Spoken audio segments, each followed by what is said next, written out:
তালি যাতে একসাথে থাকে। সবার আগে আমাদের মঞ্চে উপস্থিত রয়েছেন দ্য অন্যতম the director of the Nataraj cultural ইউনিটের পক্ষ থেকে অভিজ্ঞান দা এবং আমাদের ম্যাডাম সুপর্ণা ম্যাম রয়েছেন।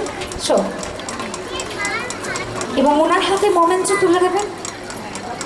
ম্যাডামের জন্য সকলে একবার চড়ে হাততালি হয়েছে। সো अब बारी है छोटे छोटे पांडुजों की। यस, ছোট ছোট বাচ্চারাও চলে এসেছেন আজকের এই ম্যাডামকে অসাধারণভাবে স্বাগত জানানোর জন্য।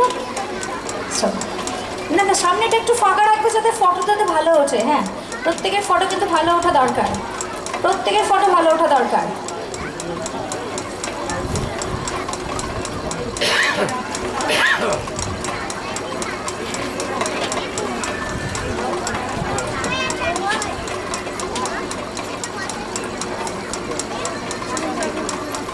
The monster was directly from Zee Bangla mega serial fame, Ramabu, the actress Miss Shruti Das, and every kids are very happy for this.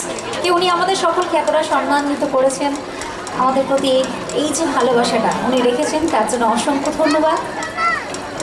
এবং যারা যারা চায় যে আজকের আমাদের এই মঞ্চে ম্যামের সাথে একটু সেলফি তোলার জন্য সমস্ত বাচ্চাদের আমি রিকোয়েস্ট করব যে একটু চলে আসার জন্য। We need the group pics with all of the kids.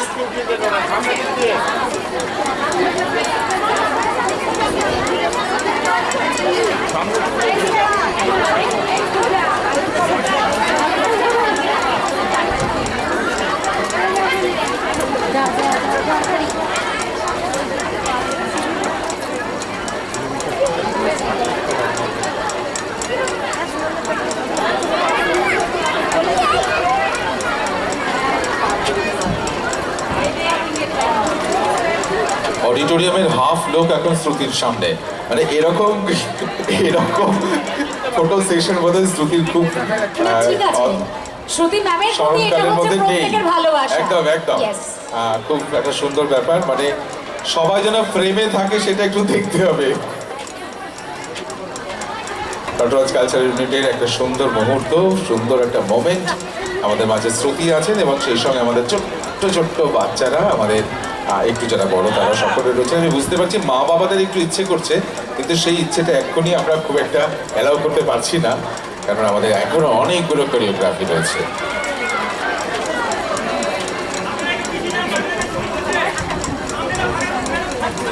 এতেই বোঝা যাচ্ছে যে শ্রুতির জন্য কিভাবে অপেক্ষা করছিল আমাদের বহরমপুরবাসী। আর ঠিক সেই মুহূর্তটা, এই মুহূর্তে আমরা খুব এনজয় করছি।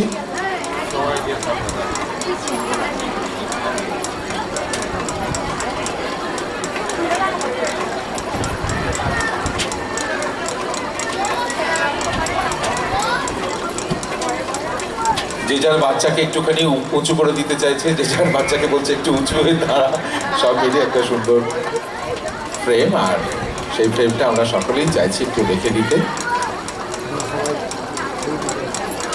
না হারাবে কেন, সবাই মিলে আছে।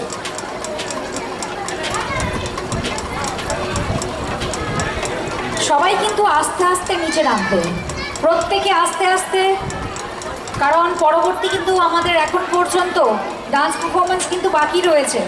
কেউ নিজের ক্ষতি একদমই করবে না, প্রত্যেকে প্রত্যেকে। আচ্ছা, শ্রুতি ম্যামকে একটু অনুরোধ করবো মঞ্চে স্টে করার জন্য। খুব সুন্দর একটা স্যার, মুহূর্ত। ধীরে ধীরে উতারনা স্যার, ধীরে ধীরে, হলে হলে। একেবারে মেলার মাঝে শ্রুতি, আমরা ওর কাছ থেকে শুনবো। আর একটু তাড়াতাড়ি আমাদের ছোটদের অনুরোধ করবো, তোমরা একটু বাবা মার কাছে চলে যাও, আর এই সুন্দর মুহূর্তটাই আমরা শ্রুতির কাছে শুনি। ম্যাম যেহেতু শ্রুতি ম্যাম যেহেতু এতটা পথ অতিক্রম করে আমাদের সকলের মধ্যে এসে উপস্থিত হয়েছেন, আমরা চাইবো যে ওনার আওয়াজে আপনাদের সকলের জন্য কিছু ওয়ার্ড শোনার। কারণ একটা এরকমভাবে একটা অভিনেত্রী হওয়া, এই যে অভিনেত্রীর জগতে পা রাখা এবং এরকমভাবে একটা পড়া সিরিয়ালে চান্স পাওয়া, এটাও কিন্তু মানে অনেকটাই বড় একটা কাজ। এটা কিন্তু একবারে হয়তো হয়নি, অনেকটা সংঘর্ষ, রাইট? জীবনের অনেকটা সংঘর্ষ, অনেকটা লড়াই অতিক্রম করেই কিন্তু এই জায়গাটা পাওয়া হয়েছে। তো একটু শুনবো আমাদের প্রত্যেকের জন্য, যারা ছোট ছোট বাচ্চারা যারা অভিনেত্রী হতে চায় পরবর্তীতে, আজকের আমাদের অভিজ্ঞান দাদের হাতে মানে হাত ধরে, তো তাদের জন্য কি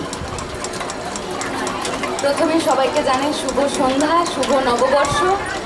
আমাকে এখানে আমন্ত্রণ জানানোর জন্য প্রথমেই আমি ধন্যবাদ জানাবো টিমকে, অভিজ্ঞান দাকে, জয়দেব দাকে, তোমাকে, লিজা আর সুকন্যাদি, আরও যতজন এই বাচ্চা একটি ভাই রয়েছিলেন সকাল থেকে। তোমার নাম কি জানো? দেবব্রত। দেবব্রত সকাল থেকে আমার সঙ্গে ছিল। বাচ্চা ছেলে, ভীষণ ভালো লাগলো। দিদি শুনলাম এখানে ডান্স করে। তো একটাই কথা বলার যে আমি যেহেতু আমার প্রথম পরিচয়, আমি একজন শিল্পী এবং সর্বোপরি আমি একজন নৃত্যশিল্পী। আমার ভীষণ আনন্দ লাগছে যে আমার আজকে আমি হিসাব করছিলাম যে আমার যখন 3 বছর বয়স তখন কিন্তু এই নাচের স্কুলটা প্রতিষ্ঠা হয়। আজকে 24তম অ্যানুয়াল শো এখানে, মানে যখন আমি কিছুই বুঝি না নাচের তখন থেকে এই নাচের স্কুলটা চলছে এবং এত সাকসেসফুলি চলছে। আমি আশা করব যে আরও বছরের পর বছর এরকমই সাফল্যমণ্ডিত হোক নটরাজের অ্যানুয়াল শোগুলো। ছোটো ছোটো ছেলে মেয়েগুলো দু চোখ ভরা স্বপ্ন নিয়ে আসুক, বাবা মারা পাশে থাকবেন। পড়াশোনার চাপ কখনোই একটা মানুষের শিল্প সত্তাকে বা শিল্পী সত্তাকে কেড়ে নিতে পারে না। তাই ক্লাস 10 হচ্ছে বা 12 হচ্ছে বলে নাচটা ছাড়িয়ে দেবেন না, এটা একটা অনুরোধ। যদি আপনার ছেলে মেয়ে নাচ করতে ভালোবাসে তাকে নাচটা নিয়ে এগোতে দেবেন আমার মনে হয়। কারণ আমার বাবা মা এরকমভাবেই আমাকে বড় করেছে। আমার মাধ্যমিক ও উচ্চ মাধ্যমিকে কোনোটাতেই খারাপ রেজাল্ট হয়নি। নাচের সময় নাচটা করতাম, পড়াশোনার সময় পড়াশোনাটা করতাম। তো এটা গার্জেনদের কাছে অনুরোধ যে বাচ্চারা যেটা ভালোবাসে সেটা করতে দেবেন। আর যারা নাচের মধ্যে থেকেই যারা অভিনয় করতে চান, এখানে তো শুনলাম অ্যাক্টিং স্কুলও আছে, অ্যাক্টিং ক্লাসেসও হয়। তো তারা যদি সেটার ওপর ফোকাসড হন তাহলে বাচ্চাকে সেই দিকেই পাঠাবেন যদি তারা অভিনয় করতে চায়। এবং আমার বাড়ি কাটোয়া, এরকমই একটা ছোট শহর। যদিও এখন বহরমপুর অনেক বড় শহর, কাটোয়াও অনেক বড় হয়ে গেছে। তবে যেহেতু আমি একজন মফস্বলের মেয়ে এবং সেখান থেকে আমি পেরেছি আমার স্বপ্ন পূরণ করতে, আশা করি বহরমপুরের অনেক অনেক অনেক ছেলেমেয়েরাও বেরোবে এরকমভাবে, অনেকে বেরিয়েছেন। আর যারা আমাকে রাঙা বউ হিসেবে চেনেন তাদেরকে একটা কথা বলে রাখি, রাঙা বউয়ের প্রথমটা কিন্তু বহরমপুর দিয়েই শুরু। আর এখানে অনেকজন আছেন যারা বহরমপুরের রাঙা বউয়ের প্রথম দিকে আমার সঙ্গে কাজও করেছেন, কয়েকজনের সাথে দেখাও হলো। তো এইভাবেই কাজ করবেন, বাচ্চাদেরকে কাজ করতে অনুপ্রাণিত করবেন, নিশ্চয়ই তারাও একদিন তাদের স্বপ্ন পূরণ করতে পারবে। Thank you.